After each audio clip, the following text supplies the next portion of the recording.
রাসূল আকরাম সাল্লাল্লাহু আলাইহি ওয়াসাল্লামকে আল্লাহ রাব্বুল আলামিন এমন সময় মক্কার জমিনে আবির্ভাব করালেন যে সময় সারা বিশ্বের মধ্যে মানুষ শুধু গুনার মধ্যে আর গুনার মধ্যে লিপ্ত আছে। এমনকি মক্কার ভিতরে মানুষগুলা গুনাহ করতে করতে করতে করতে তাদের কলবটাকে মরিচিকায় ফেলে দিয়েছে। এমন সময় আল্লাহর পয়গম্বরকে মক্কার ভিতরে প্রেরণ করলেন যেই সময় মানুষ লাত উজ্জার শুধু পূজা করে, আগুনের পূজা করে, গরুর পূজা করে, আল্লাহকে বাদ দিয়া তারা মূর্তি পূজা করে, মানুষের বানানো মূর্তি পূজা করে। ঠিক সেই সময় আল্লাহর পয়গম্বর সাল্লাল্লাহু আলাইহি ওয়াসাল্লামকে আল্লাহ রাব্বুল আলামিন তেনার আখরি শেষ নবী হিসাবে মক্কার ভিতরে মা আমিনা রাদিয়াল্লাহু তাআলা আনহার পেটে গর্ভে আল্লাহ রাব্বুল আলামিন দান করেন। আল্লাহর পয়গম্বর সাল্লাল্লাহু আলাইহি ওয়াসাল্লামের কথা ওইদিকে বলতে গেলে বিশাল ইতিহাস লম্বা হয়ে যাবে। মুসলমান বন্ধুরে আমার, এক পর্যায়ে আল্লাহর পয়গম্বর যখন যুবক হয়ে গেলেন, 40 বছর যুবক হয়ে গেলেন, আল্লাহর পয়গম্বর হীরা গুহার মধ্যে থেকে আল্লাহ রাব্বুল আলামিন হযরতে জিবরাইল আলাইহিস সালামের মাধ্যমে নবুয়ত প্রাপ্তির ঘোষণা দিলেন। তখন আল্লাহর পয়গম্বর যখন নবুয়ত প্রাপ্ত হলেন, মুসলমান বন্ধুরা আমার, আমি আগে বলেছি আমার বয়ান আমি দীর্ঘায়িত করব না, আমি শর্টকাট কিছু কথা বলবো। মুসলমান বন্ধুরা আমার, দিলের কান দিয়ে শ্রবণ করবেন। রাসূল আকরাম সাল্লাল্লাহু আলাইহি ওয়াসাল্লাম মক্কার ভিতরে এমন একজন নবী ছিলেন, মক্কার ভিতরে তেনার এমন চরিত্র ছিল, তাকে সবাই মক্কার সমস্ত মানুষ বলতেন আল আমিন, সিদ্দিক করে ডাকতেন, সাদিকুন বলতেন। মক্কার মানুষগুলো তাকে এতই ভালোবাসতো, তাকে আমানত বিশ্বস্ত, তার মতো বিশ্বস্ত আর মানুষ দুনিয়ার মধ্যে দেখে নাই। ও মুসলমান, মক্কার ভিতরে মানুষগুলো তাকে আল আমিন বলে, তাকে সাদিক বলে ডাকে। তার মতো সুদর্শন যুবক তারা আর পৃথিবীতে কেউ দেখে নাই।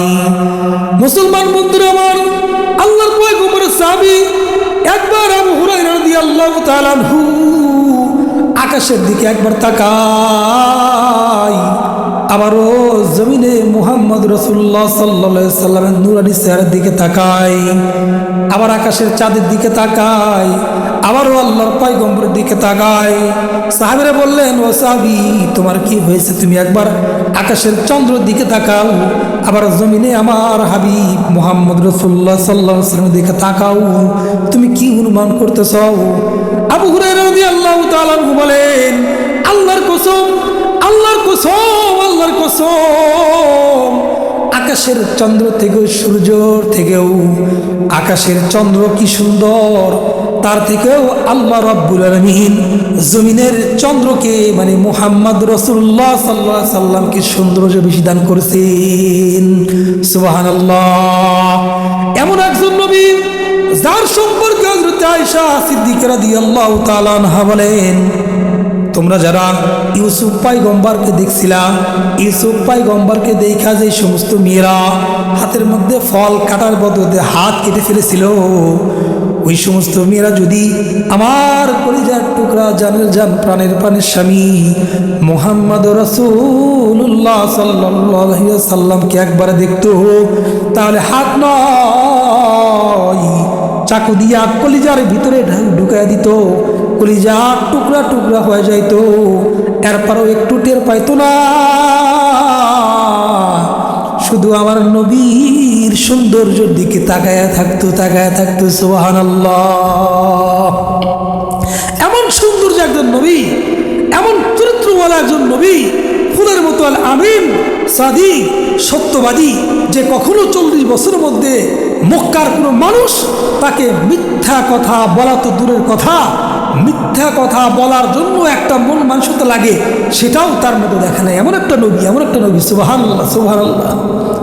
কবি বলেন, এমন একজন নবী পুরা বিশ্বের জন্য আল্লাহ রাব্বুল আলামিন রহমতের নবী হিসেবে প্রেরণ করেছেন। শুধু জুদাস, শুধু জুদাস রহমাতাল লিল আলামিন, মসজিদে ও শুধু হামারু ये জমিন, মসজিদে ও শুধু হামারু ये জমিন। আল্লাহর পয়গম্বর হাবিব কিবরিয়া রাসূলুল্লাহ সাল্লাল্লাহু আলাইহি ওয়াসাল্লাম বলেন, আল্লাহ রাব্বুল আলামিন, আল্লাহ রাব্বুল আলামিন শুধু মক্কার জন্য রহমতের নবী হিসেবে পারেন নাই, শুধু মদিনার জন্য রহমতের নবী হিসেবে পারেন নাই, বরং আলম গোটা বিশ্বের জন্য আল্লাহ রব্বুল আলামিন আমাকে রহমতের নবী হিসেবে প্রেরণ করেছেন। আল্লাহ পয়গম্বর বলেন, এই সাহাবীরা শুনে নাও, শুধু তোমাদের জন্য বা মানুষের জন্য আল্লাহ শুধু আমাকে রহমতের নবী বানায় নাই, বরং সাপের জন্য আমি মুহাম্মদ রহমত, আমি বিশ্বর জন্য মুহাম্মদ আমি রহমত, পানির মাছের জন্য আমি রহমত, আকাশের বাতাসের সব মাখলুকাতের যতগুলা মাখলুকাত আল্লাহ সৃষ্টি করেছেন সমস্ত মাখলুকাতের জন্য আমি মুহাম্মদ রাসূলুল্লাহ সাল্লাল্লাহু আলাইহি ওয়াসাল্লামকে আল্লাহ রহমতের নবী হিসেবে প্রেরণ করেছেন। এমন একটা নবী পেয়েছি আমরা, ও বন্ধু, আল্লাহর কাছে না চাইতে আল্লাহ আমাদের এমন একটা নবী দান করেছেন। সেই নবী মনের মধ্যে আশা লইয়া এমন একটা নবী দান করছেন, যে নবী মনের মধ্যে আশা লইয়া, ভিতরে ভালোবাসা লইয়া, ভিতরে আনন্দ উৎফুল্ল অবস্থা লইয়া মক্কার সমস্ত কাফেরদেরকে ডাক দিলেন, মক্কার সমস্ত কাফেরদেরকে ডাক কাজ করে এমন অবস্থা লইয়া মক্কার সমস্ত কাফের বেঈমানদেরকে ডাক দিলেন, মক্কার সমস্ত মানুষদেরকে ডাক দিলেন। সাফওয়া মারওয়া পাহাড়ের পর্বতের নিকটে সবাই চলে আসলো, সমস্ত মানুষ পাহাড়ের নিচে অবস্থান করতেছেন, আর আল্লাহর পয়গম্বর সাল্লাল্লাহু আলাইহি ওয়াসাল্লাম পাহাড়ের চূড়ায় উঠলেন। পাহাড়ের চূড়ায় উঠে সেদিন একটা আল্লাহর পয়গম্বর সুন্দর একটা ঘোষণা দিয়েছিল, হ্যাঁ মক্কার সমস্ত মানুষ, আমি কে তোমরা বলো? মক্কার সমস্ত মানুষ বলল, আপনি তো আল আমিন, আপনি তো সিদ্দিক আকবর, আপনি হলেন মক্কার ভিতরে সব থেকে দামি, সব থেকে চরিত্রবান, সুন্দর চরিত্রের অধিকারী, আপনার মতো সুন্দর, আপনার মতো সত্যবাদী আল আমিন গোটা বিশ্বের মধ্যে আর একটাও নাই। আল্লাহর পয়গম্বর সাল্লাল্লাহু আলাইহি ওয়াসাল্লাম বললেন, হে মক্কাবাসীর মানুষেরা, আমি মুহাম্মদ রাসূলুল্লাহ সাল্লাল্লাহু আলাইহি ওয়াসাল্লাম যদি এখন তোমাদেরকে বলি, এমন একটা কথা বলি, আমি যদি বলি যে এই আমি যাই পাহাড়ের চূড়ায় দাঁড়িয়ে আছি, এই পাহাড়ের চূড়ার অপর পাশেই তোমাদেরকে শত্রুপক্ষ তোমাদের ঘায়েল করার জন্য অস্ত্র সজ্জিত অবস্থায় তলোয়ার হাতে নিয়া তারা ওখানে ওয়েট করতেছে, তোমাদের উপর হামলা করার জন্য ঝাঁপায়া পড়বে, আমি মুহাম্মাদের কথা কি তোমরা একটা কথাই তোমরা বিশ্বাস করবা?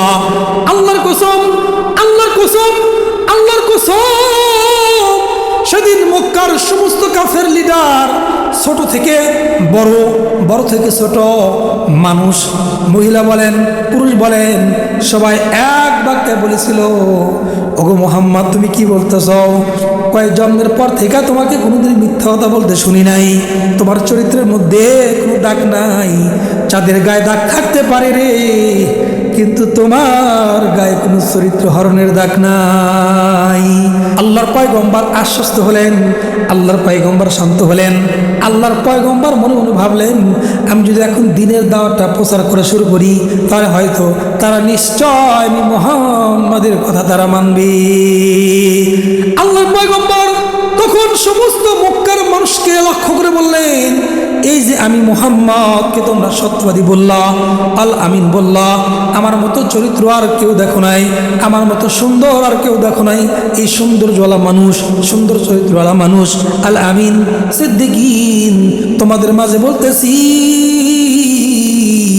দুনিয়ার মধ্যে যে তোমরা গুনাহ করতেছ, আল্লাহকে ছেড়ে যে তোমরা এখন মূর্তি পূজা করো, তোমরা অগ্নি পূজা করো, তোমরা গরু পূজা করো, এই সমস্ত মানুষের তৈরি জিনিস, এরা সব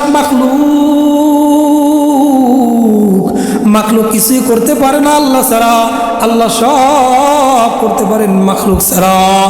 তোমরা যে যাকে তোমরা ভগবান মানতেছ, যাকে তোমরা আল্লাহ বলো, যার তোমরা ইবাদত করো, যাকে তোমরা পূজা করো, যাকে তোমরা ভোগ দাও, সে মূলত আল্লাহ নয়, আল্লাহ হলেন তিনি ওয়া হুয়া আলা কুল্লি শাইইন কাদির। আল্লাহ তো তিনি যে আল্লাহ রাব্বুল আলামিন তোমাকে সৃষ্টি করেছেন, তোমার মাকে সৃষ্টি করেছেন, করেছেন এই পৃথিবীর মধ্যে যতগুলা মাখলুকাত আছে সমস্ত মাখলুকাতকে সৃষ্টি করনেওয়ালাই হলেন রব। তিনি আর কেউ নয়, তিনি আসমানে থাকেন, আসমানকে সৃষ্টি করেছেন, জমিনকে সৃষ্টি করেছেন। মূল কথা প্রত্যেকটা জিনিসকে আল্লাহ রব্বুল আলামিন সৃষ্টি করনেওয়ালা, তিনি প্রত্যেকটা জিনিসের উপর কুদরত রাখনেওয়ালা। মুসলমান বন্ধুরে আমার, আল্লাহর পয়গম্বর এই কথাটা বলার সঙ্গে সঙ্গে সেদিন মক্কার মানুষের জবান স্তব্ধ হয়ে গিয়েছিল, মানুষের ব্রেন আকল সব স্তব্ধ হয়ে গিয়েছিল। হায় হায় হায়, এমন হাজার হাজার বছর পরে এমন একটা মানুষ আমাদের সামনে এমন একটা বার্তা নিয়ে আসলো। মানুষ কি জানো তিনি তো মিথ্যা কথা বলতে পারেন না। প্রায় মক্কার মানুষ সব ঝুঁকে গিয়েছিল মুহাম্মদ রাসূলুল্লাহ সাল্লাল্লাহু আলাইহি ওয়াসাল্লামের কালেমা গ্রহণ করবে। আল্লাহ পয়গম্বর বললেন, যদি আমাকে সত্যবাদী মনে করো তাহলে বলো কুলু লা ইলাহা ইল্লাল্লাহ মুহাম্মাদুর রাসূলুল্লাহ।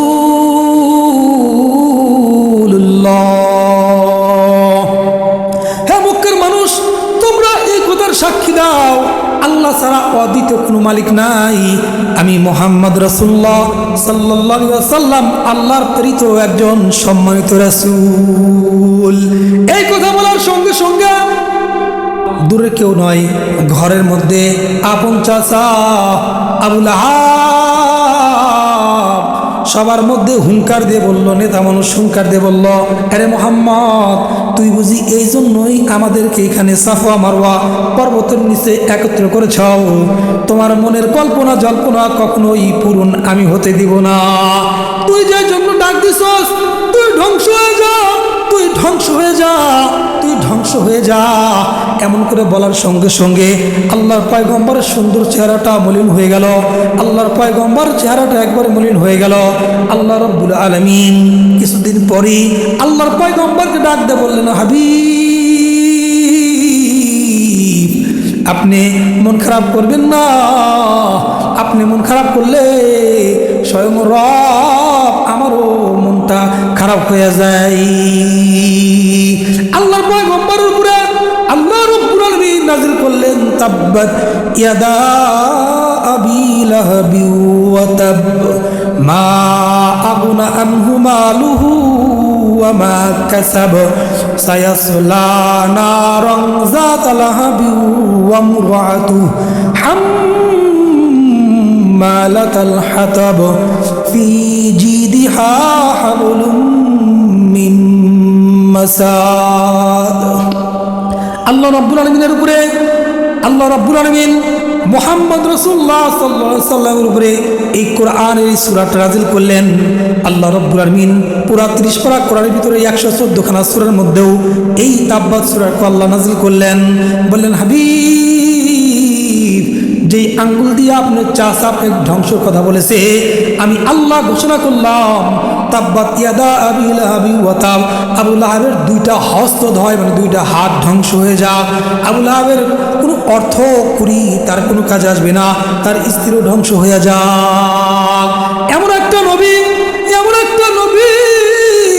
দুনিয়ার মধ্যে আয়েশা একটা কথা বলছেন, মানে মানুষদেরকে সর্বপ্রথম যে কথা বলছেন সেটা হলো কুলু লা ইলাহা ইল্লাল্লাহ মুহাম্মাদুর রাসূলুল্লাহ कहो तो जन्नत का मेहमान बन जाओ।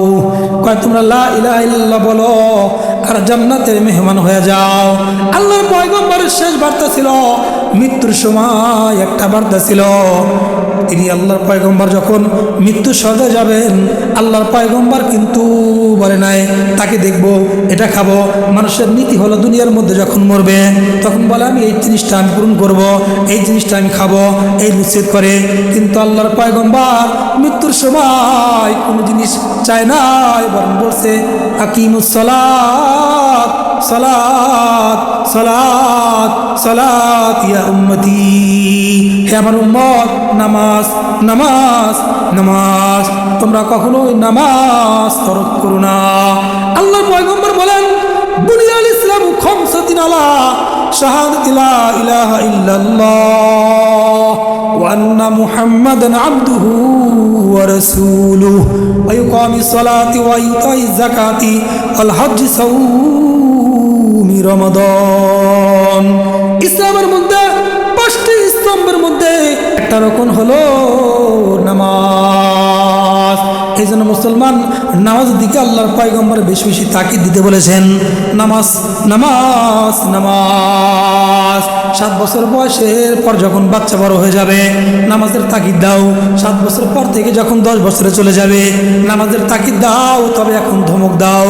10 বছর থেকে যখন 12 বছর চলে যাবে হানাফি মাযহাব অনুযায়ী 12 বছর বা 10 বছর যখন পার হয়ে যাওয়ার পরে এবার যদি নামাজ না পড়ে রে গাছের সঙ্গে লটকায়া পিটাও পিটাও পিটাও, যতক্ষণ মুখ দিয়ে বলবে না নামাজ আমি আদায় করবো এখন থেকে, ততক্ষণ পর্যন্ত গাছের থেকে দড়ি লটকানো ঝোলানো ছেড়ে দিও না।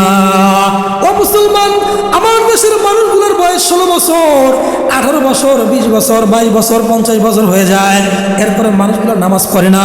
বলে বৃদ্ধ হলে নামাজ পড়বো, দাড়ি বড় হলে নামাজ পড়বো, যখন চামড়া ঢিল হবে তখন নামাজ পড়বো। মুসলমান বল, কোনো মানুষ কি পৃথিবীর এমন প্রান্তে কোনো মানুষ আছে যে মানুষগুলো 1 সেকেন্ডের গ্যারান্টি দিতে পারে যে আমি 1 সেকেন্ড পরে আমি বাঁচবো? ও মুসলমান, বাঁচার কোনো গ্যারান্টি নাই। আর ভাই গ্যারান্টি তো দূরের কথা, বাঁচার কোনো ওয়ারেন্টিও নাই। আল্লাহর পয়গম্বর এই জন্য বললেন আকসারু যিকরু হাযিমিল লাযাতিল মাউত, বেশি বেশি তোমরা মৃত্যুর কথা জপবা। কেননা মৃত্যুর কথা যদি তোমরা বেশি বেশি স্মরণ করো, মৃত্যুর কথা স্মরণ করা মাত্র তোমাকে এই মৃত্যুর কথা স্মরণ করার কারণে সব ধরনের গুনাহ থেকে তোমাকে বাঁচায় রাখবে।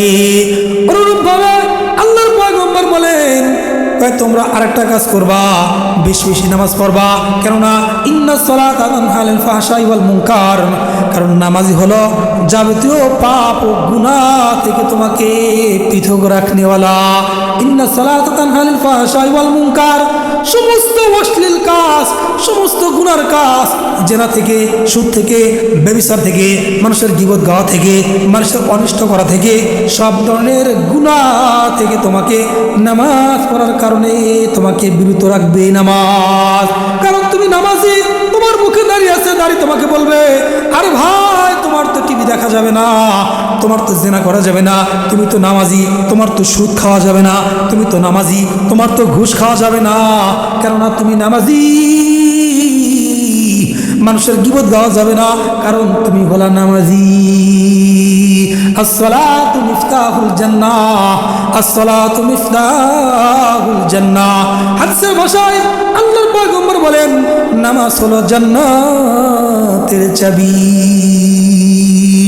আল্লাহ রাব্বুল আলামিন কোরআনে বলেন ইয়া আইয়ুহাল্লাযীনা আমানু ইসতাঈনু বিস-সাবরি ওয়াস-সালাহ ইন্নাল্লাহা মা'আস-সাবিরিন। আল্লাহ রাব্বুল আলামিন বলেন যখন তোমরা মুসিবত করবা, আল্লাহর সাহায্য দরকার প্রয়োজন হয়, ধৈর্য ধরবা, ধৈর্য সহকারে 2 রাকাত নামাজ পড়বা, আল্লাহর কাছে চাইবা রে আমি আল্লাহ দিতে দেরি করব না। নামাজের জন্য কত সাহাবী জীবন দিয়েছে, কিন্তু জীবন শেষ হয়ে গেছে, কিন্তু নামাজ তরক করে নাই, ঈমান ছাড়ে নাই। তার মধ্যে একজন খলিফাতুল মুসলিমিন, দ্বিতীয় খলিফা, ইসলামের মধ্যে দ্বিতীয় খলিফা, খলিফাতুল মুসলিমিন হযরত ওমর ফারুক রাদিয়াল্লাহু তাআলা আনহু, তিনি কেমন শাসক ছিলেন, তিনি কেমন দামি মানুষ ছিলেন। অর্ধ পৃথিবীর মধ্যে আল্লাহ রাব্বুল আলামিন তেনাকে রাজত্ব করার ক্ষমতা দিয়েছিলেন। সেই ওমর রাদিয়াল্লাহু তাআলা আনহু একদিন মক্কার শহর ভিতরে ঘুরতেছেন, খলিফাতুল মুসলিমিন ঘুরতেছেন, ঘুরতে ঘুরতে ঘুরতে ঘুরতে বাজারের দোকানগুলো তিনি দেখতেছিলেন, পরিদর্শন করতেছিলেন। এমন সময় তিনি একটা কামারের ঘরে ঢুকলেন। কামারের ঘরে যাইয়া কামার ছিলেন কামার লোহা পিটে যে তরবারি বানায়, সেই কামারে ঘরে গেলেন। সেই কামার ব্যক্তির নাম হাদিসের মধ্যে আছে লুলু, আবু লুলু। এই আবু লুলুর ঘরে গেলেন, ঘরে গিয়ে বললেন হে আবু লুলু তুমি কি করতেছ? বলে কাজ করতেছি। বলে কি কাজ করো? হযরত আমি তো দেখতেছেন লোহা পিটে আমি তরবারি বানাইতেছি। হযরত ওমর ফারুক রাদিয়াল্লাহু তাআলা বললেন, হে আবু লুলু, তোমার কথা আমি অনেক শুনেছি, শ্রবণ করেছি। মানুষ বলেছে তুমি নাকি এই শহরের মধ্যে সব থেকে ধারালো, সব থেকে দামি, মূল্যবান তুমি তরবারি বানাও। বলে, হ্যাঁ হুজুর, আপনি সঠিক শুনেছেন, আমি মূল্যবান তরবারি বানাই। তবে তার মধ্যে একটা দামি একটা তরবারি বানাবো, এমন একটা খঞ্জর বানাবো। হাদিসের মধ্যে আছে খঞ্জরটা হলো এরকম ধরা যায়, ভিতরে হাত দেওয়া যায়, ধরা যায়, এই দিকেও দাঁড়, এই দিকে দাও, দাঁড় দুই দিকে একবারে বেলের থেকে বেশি দাঁড় খঞ্জরটা বানাবো, এমন একটা খঞ্জর বানাবো। আবু লুলু বলে, এই খঞ্জরটা এখন থেকে নিয়ে পৃথিবী ধ্বংসর আগ পর্যন্ত মানুষ স্মরণ রাখবে সেই খঞ্জরের কথা। এরকম বয়ান শোনার পরে হযরতে ওমর ফারুক রাদিয়াল্লাহু তাআলা আনহু আবু লুলুর ঘর থেকে বের হয়ে গেলেন। হযরতে ওমর ফারুক রাদিয়াল্লাহু তাআলা আনহু একদিন নামাজে গেলেন, ফজর নামাজ পড়ার জন্য রেডি হবেন। আল্লাহর পয়গম্বরের সাহাবী হযরতে ওমর ফারুক রাদিয়াল্লাহু তাআলা আনহু নামাজের ইমামতি করতেন। তিনি তো খলিফাতুল মুসলিমিন, তিনি তো সবার ইমাম। আর এইদিকে আবু লুলু তিনি ছিলেন মুসলমান না, বরং তিনি ছিলেন মুনাফিক, একজন কাফের শয়তান। তার মনের ভিতরে ছিল, আমি এমন একটা খঞ্জর তৈরি করব, যেই খঞ্জর দিয়ে আমি ওমর খলিফাতুল মুসলিমিন মসজিদে যাবে, এই যাওয়ার আগেই আবু লুলু এরকম মেহরাবের পিছনে লুকায় গেছেন চাদর মুড়ি দিয়া। আবু লুলু হাতের মধ্যে ওই বানানো ধারালো খঞ্জর, শুধু খঞ্জর নয়, খঞ্জরের মধ্যে বিষের মধ্যে চুবাই রাখছে। অনেকদিন বিষের মধ্যে চুবাই রাখা এই বিষযুক্ত খঞ্জর লইয়া সে ফজরের আগে মেহরাবের পিছে লুকায় গেছেন। আর হযরতে ওমর ফারুক রাদিয়াল্লাহু তাআলা আনহু যখন ফজরের জামাত শুরু হয়ে গেল, তখন হযরতে ওমর ফারুক রাদিয়াল্লাহু তাআলা নামাজের জায়নামাজে দাঁড়ায় গেলেন ইমামতি করার জন্য। যখন শুরু করলেন, আলহামদুলিল্লাহি রাব্বিল আলামিন, আলহামদুলিল্লাহি রাব্বিল আলামিন, আর রহমানির রহিম, মালিক ইয়াউমিদ্দিন। হযরত ওমর ফারুক রাদিয়াল্লাহু তাআলা প্রথম রাকাত নামাজ শুরু করলেন। আবু লুলু বলে, আমি যদি এখন তাকে আঘাত করি, অনেক সাহাবীরা তো আমাকে ধরে ফেলবে, কারণ অনেক সাহাবীরা পিছে আসে, দেখেন না, অনেক মুসল্লিরা পিছে আসে, তারা ধরে ফেলবে। দ্বিতীয় রাকাতের সময় কোনো মুসল্লি ফেল করবে না, সবাই নামাজে থাকবে, এই সময় আমি আঘাত করে বের হয়ে যাব। আবু লুলু ঠিক তখন বের হলেন যখন খলিফাতুল মুসলিমিন হযরত ওমর ফারুক রাদিয়াল্লাহু তাআলা আনহু এক রাকাত শেষ করে দ্বিতীয় রাকাত দাঁড়ায় গেলেন, সূরা ফাতিহা শুরু করলেন। ঠিক তখন সে আবু লুলু কাফের বেঈমান দুশমন সেখান থেকে বের হইয়া, মেহরাব থেকে বের হইয়া তার হাতে থাকা সেই ধারালো খঞ্জরটা বের করে বুকের মধ্যে ফেস দিছেন, বুকের মধ্যে টান দিছেন, কয়েকটা টান দিছেন বুকের মধ্যে, আর কয়েকটা টান পেটের মধ্যে দিছেন। পেটের মধ্যে টান দেওয়ার সঙ্গে সঙ্গে হযরতে ওমর ফারুক রাদিয়াল্লাহু তাআলা জমিনে পড়ে গেলেন, বেহুশ হয়ে গেলেন। পেটের মধ্যে থেকে নারী বের হয়ে গেল। ও মুসলমান, তুমি নামাজ পড়ো না, ও মুসলমান তুমি ঘুমাও। আর খলিফাতুল মুসলিমিন হযরত ওমর ফারুক রাদিয়াল্লাহু তাআলা আনহু বেহুশ হয়ে গেলেন। অপর একজন এসে নামাজ শেষ করলেন। হযরতে ওমর ফারুক রাদিয়াল্লাহু তাআলা আনহুকে যে মাইরা সে খঞ্জরটা নিয়ে গেছেন, শুধু তাকে মারে নাই, বরং যখন ভিড়ের মধ্যে বের হইতেছে কাতারবন্দি ভেঙ্গে তার খঞ্জরটা হাদিসের মধ্যে আছে বারবার এদিক ঘুরাইছে।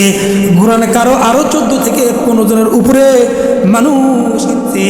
এই পরিমাণ মারার পরে সাহাবীরা তাকে ধরছে, ধরার পরে সাহাবীরা তাকে ধরছে, বিচার কাছে নিয়ে গেছে।